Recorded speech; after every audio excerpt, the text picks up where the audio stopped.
लक्ष्मीच्या पावलांनी या मालिकेच्या येणाऱ्या भागात एक जबरदस्त ट्विस्ट आपण आता पाहणार आहोत। तर आता चांदेकर ज्वेलर्सला 50 वर्ष पूर्ण होणार असतात आणि त्यानिमित्ताने सर्व चांदेकरांनी एक पार्टी ठेवलेली असते। त्या पार्टीमध्ये मोठमोठ्या लोकांना इन्व्हाइट केलेलं असतं। मोठमोठे बिझनेसमॅन त्या पार्टीमध्ये येणार असतात आणि त्याचबरोबर मोठे मोठे आर्टिस्ट आणि चांदेकरांच्या ज्वेलरीजला आतापर्यंत कोणाकोणाचा हातभार लागला ते सर्व लोक तिथे येणार असतात। सर्वजण खूप खुश असतात। कलाने स्वतः लक्ष देऊन सर्व पार्टी आणि सर्व तयारी केलेली असते। पार्टीची सर्व अरेंजमेंट अद्वैत आणि कला यांच्यावरती सोपवलेली असते, कारण आबांचा कला अद्वैतवरती पूर्ण विश्वास असतो।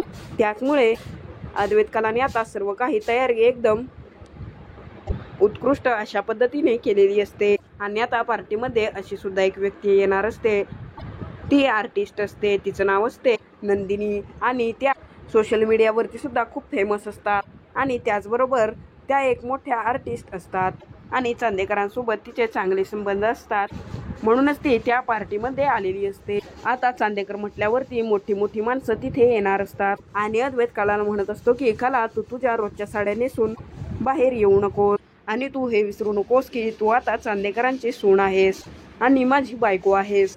त्याचमुळे मला आणि चांदेकरांना शोभतील असेच दागिने आणि साडी घालून बाहेर ये। तेव्हा कला म्हणते की ते माझं मी बघेन।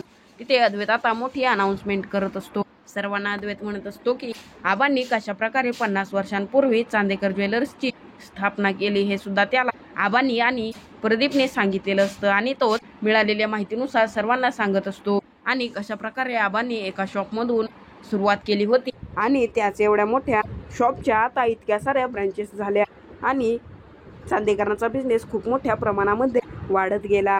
या सर्व गोष्टी अद्वैत आता तिथे आलेले सर्व पाहुण्यांना आणि इतर व्यक्तींना सांगत असतो। इतक्यातच तिथे कलाची एंट्री होते। अद्वैत सर्वांसमोर बोलत असतो, इतक्यातच तिकडून कला एंट्री घेते। कला खूप सुंदर अशी नटलेली असते, खूप छान अशी साडी घातलेली असते आणि दागिने घातलेले असतात। कला अतिशय सुंदर दिसत असते आणि चांदेकरांची सून सुद्धा शोभत असते। अद्वैतला खूप आनंद झालेला असतो, कारण कलाने त्याचं ऐकलेलं असतं। कला इतकी सुंदर अशी नटलेली असते की अद्वैतचं नजर कलावरून हटतच नसते। अद्वैत जेव्हा कलाला पाहतो तेव्हा त्याला जे भाषण करायचं असतं ते अद्वैत विसरूनच जातो। त्यानंतर कला अद्वैतच्या शेजारी येऊन उभी राहते आणि म्हणते, चांदेकर तुझं भाषण कंप्लीट कर। असं म्हटल्यावरती अद्वैतला त्या गोष्टीची जाणीव होते। अद्वैत आता त्याचं पुढचं भाषण संपवतो। तो कलाच्या मागे मागेच करत असतो, कारण कला खूपच सुंदर दिसत असते। अद्वैत हा कलाला सर्व पाहुण्यांना भेटवत असतो। मोठमोठ्या बिझनेसमॅन सोबत तो कलाची ओळख करून देत असतो आणि कलाच खूप गुणगान गात असतो आणि त्याचवेळी कलाचं त्या आर्टिस्ट वरती लक्ष जातं, म्हणजेच नंदिनी मॅडम वरती।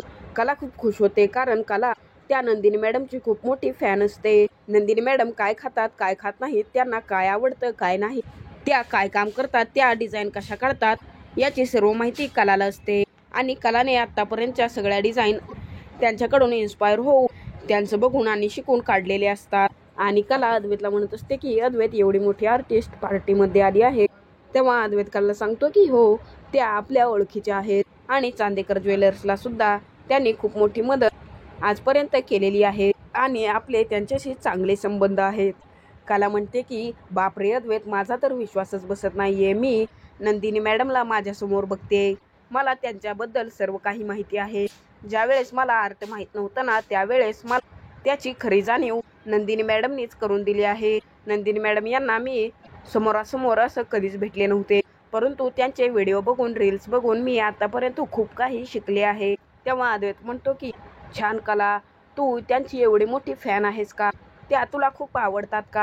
मग तर मी आता तुझी आणि त्यांची भेट करूनच देतो।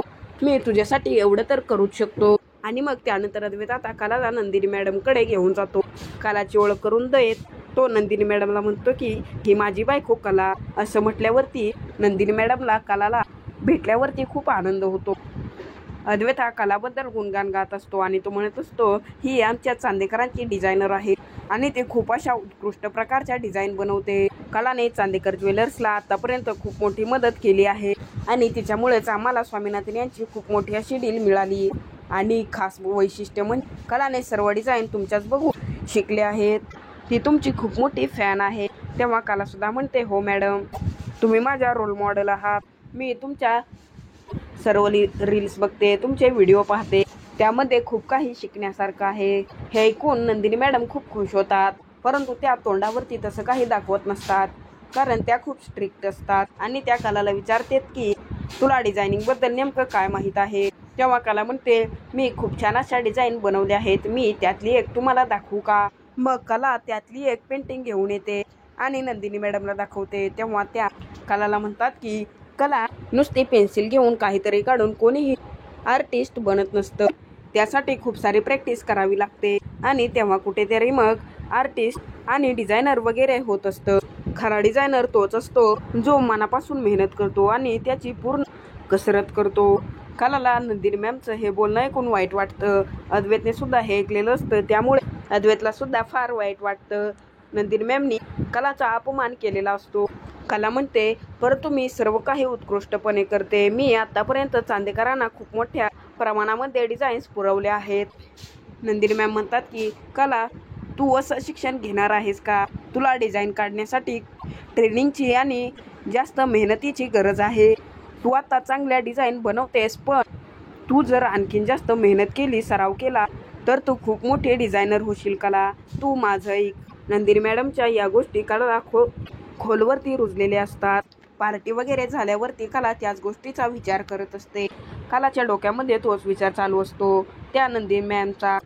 कला स्वतःशी म्हणत असते की मला चांगल्या नंदिनी मॅमला माझ्याशी नक्की काय बोलायचं होतं. त्या मला रागाने बोलल्या, परंतु त्यामागे यांचा काही वाईट उद्देश नव्हता. त्यांना असं वाटत होतं की मी जर इतकी चांगली डिझायनर आहे, तर मी आणखी जास्त मेहनत करून ट्रेनिंग करून डिझायनिंगची आणखी तयारी करावी आणि डिझायनिंग कॉलेजच्या किंवा इतर दुसऱ्या ठिकाणी ॲडमिशन घ्यावं, असा विचार आता कलाच्या मनामध्ये येत असतो. आणि आता दुसऱ्या दिवशी कलाने आर्ट कॉलेजमध्ये तिचा फॉर्म भरलेला असतो. तिला डिझाईन काढण्यासाठी आणखीन मेहनतीची गरज असल्यामुळे ती आता ॲडमिशन घेते आणि खूप मोठ्या प्रमाणामध्ये सर्व तयारीला लागते. आणि जेव्हा कला घरी येते आणि आबांना सांगते की आबा, मी एका आर्ट कॉलेजमध्ये ॲडमिशन घेतलं आहे. कलाचा हा निर्णय आबांना आवडत नाही. आबा कलाला म्हणतात की कला, मी तुला सांगितलं होतं ना, तू असं बाहेर जाऊन काहीही करू नकोस. तू खूप अशी चांगली डिझायनर आहेस आणि उत्कृष्ट अशी चांदेकरांची सूनसुद्धा आहेस. तुला काम करण्याची गरज काय आहे. तू आता सुद्धा खूप अशा उत्कृष्ट डिझाईन बनवते, उगाचच तू बाहेर जाऊन काम कशाला करते. सरोजला मात्र खूप राग येतो. सरोज म्हणते, काय चाललंय ग कला, आल्यापासून मी बघते की तुझं काही ना काहीतरी चालूच असतं आणि आजकाल तर तू आबांच्या विरोधात सुद्धा बोलायला लागली आहे.